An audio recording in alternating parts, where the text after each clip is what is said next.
এটা ওরা জানে, খুব ভালো করে জানে, এবং তোকে শেষ করে দিলে ওদের কাজটা হাসিল হয়ে যাবে। এটা তুই বুঝতে পারছিস না? একবারের জন্য আমাকে বলার তুই প্রয়োজন বোধ করলি না। আমি আজকেই আপনাকে সবটা বলতাম, এটাই বলতাম যে এই কাজে আপনার সাহায্য দরকার। সব মিথ্যে, তুই কিচ্ছু বলতিস না।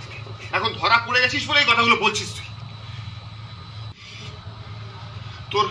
তোর একবারও মনে হয় যে না, এই কথাগুলো আমি পাচক মশাইয়ের সঙ্গে অন্তত শেয়ার করি, আমরা কাঁধে কাঁধ মিলিয়ে একসঙ্গে মিশনটা কমপ্লিট করতে পারতাম, কিন্তু না, তুই প্রত্যেকবার কথা এরকম জেনে বুঝে একটার পর একটা বিপদ দেখে আনবি, আর তারপর আমাকে যেতে হবে তোকে সেই বিপদ থেকে উদ্ধার করতে।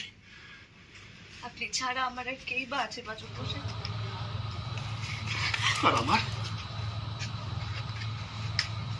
আর আমার কে আছে? তোর যদি এই মিশন করতে গিয়ে, এই অ্যান্টিডোট বানাতে গিয়ে যদি কিছু হয়ে যায়, যদি কেউ তোর কোনো ক্ষতি করে দেয়, তাহলে আমি কি করে বাঁচবো?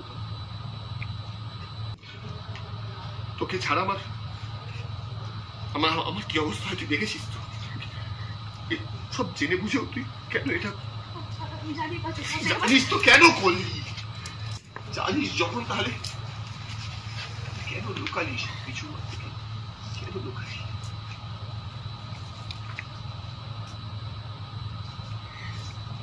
আপনাকে ছুঁয়ে বলছি পাচক মশাই, আমি আজকেই আপনাকে সব সত্যিটা বলবো।